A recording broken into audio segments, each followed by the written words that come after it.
10 ఏళ్ల పాటు పాలించిన కేసీఆర్ తెలంగాణ ఆర్థిక వ్యవస్థకు క్యాన్సర్ లాంటి పరిస్థితిని కల్పించారని సీఎం రేవంత్ రెడ్డి తీవ్రస్థాయిలో ఆరోపించారు. ఈ ఆర్థిక రుగ్మత నుంచి కోలుకునేలా చేసి ముందుకు తీసుకెళ్లే పని చేస్తుంటే దిగిపోవాలంటున్నారని మండిపడ్డారు. అబద్దాలపై ప్రభుత్వాన్ని తాము నడపాలనుకోవడం లేదని, తెలంగాణ నిర్మాణం కోసం 20 ఏళ్లు పనిచేస్తానని స్పష్టం చేశారు.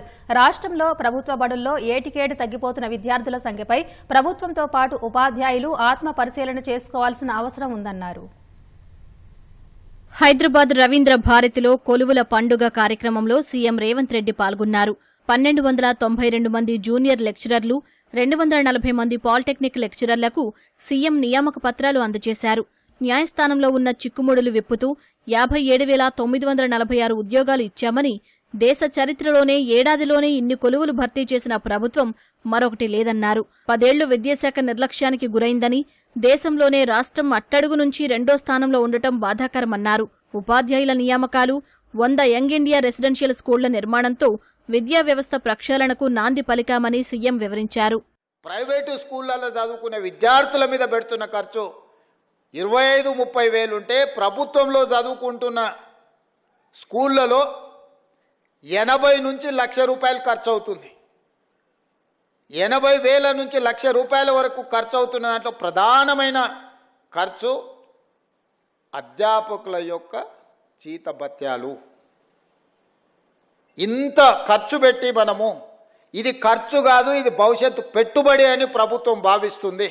ఇట్లాంటి పెట్టుబడి పెట్టి మనం ఫలితాలు సాధించుకోకపోతే ఇది మనందరం కూడా కలిసి కూర్చొని, నేను మీ అందరి మీద నెపం నెట్టదలుచుకోలే, ప్రభుత్వం వైపు నుంచి కూడా మీకు డైరెక్షన్ కావాలి. లీడర్ అనే వాళ్ళు లీడ్ చేసినప్పుడే మీరందరూ ఆ మార్గంలో నడుస్తారు. I wanted to lead my state, I wanted to develop my state, I wanted to improve my infrastructure. KCR 10 ఏళ్ల పాలనతో రాష్ట్ర ఆర్థిక పరిస్థితి దిగజారిపోయిందని రేవంత్ రెడ్డి విమర్శించారు.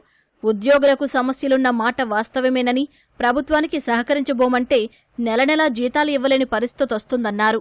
ఆర్థిక ప్రతిబంధకాలు తట్టుకుని ప్రతి నెలా 1వ తేదీన జీతాలు ఇస్తున్నామని వివరించారు. రాష్ట్రానికి ప్రతి నెలా 18 నుంచి 18,500 కోట్ల ఆదాయం వస్తే, కేసీఆర్ చేసిన అప్పుల కోసమే 6,500 కోట్లు చెల్లిస్తున్నట్టు పేర్కొన్నారు. జీతాలు పోను మిగిలిన 5,500 కోట్లతో వారసత్వంగా వచ్చిన పథకాలు, 6 గ్యారంటీల అమలు చేయటం కష్టతరంగా మారుతోందన్నారు.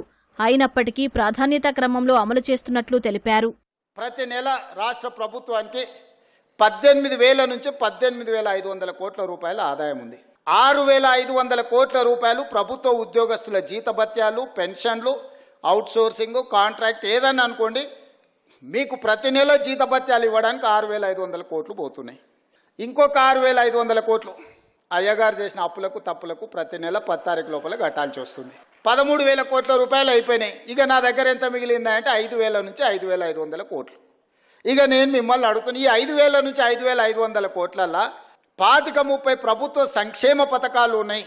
ఇవి కాకుండా అర్ధాంతరంగా ఆగిపోయిన కాళేశ్వరం కట్టాలి, కూలిపోయిన శ్రీశైలం లెఫ్ట్ బ్యాంక్ కెనాల్ని కట్టాలి, పాలమూరు రంగారెడ్డి ఎత్తిపోతలు కట్టాలి, రీజనల్ రింగ్ రోడ్కు నిధులు ఇవ్వాలి.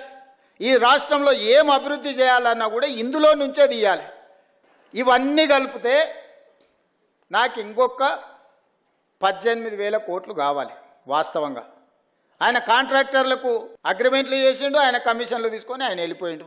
అందుకే ఓ నెల ఆశా వర్కర్లకు పెండింగ్ పెడితే, ఓ రోజు అంగన్వాడీ వర్కర్లకు పెండింగ్ పెడితే, ఓ రోజు షాదీ ముబారక్ పెండింగ్ పెడితే, ఓ రోజు కళ్యాణ లక్ష్మి పెండింగ్ పెడితే, ఇట్లా రొటేషన్ చేసే పనే జరుగుతుంది. ఇవన్నీ నేను చెప్తా, రాష్ట్రం దివాలా తీసిందని బయటికి చెప్తావా నువ్వు అంటాడు. రాష్ట్ర ఆర్థిక పరిస్థితిపై వాస్తవాలు చెప్పుకోవాల్సిందేనని, అబద్దాలతో పాలన సాగించలేమని సీఎం స్పష్టం చేశారు. కేసీఆర్ రాష్ట్ర ఆర్థిక పరిస్థితికి తెచ్చిన క్యాన్సర్ వ్యాధిని క్రమంగా తగ్గించేందుకు ప్రయత్నిస్తున్నామని తెలిపారు.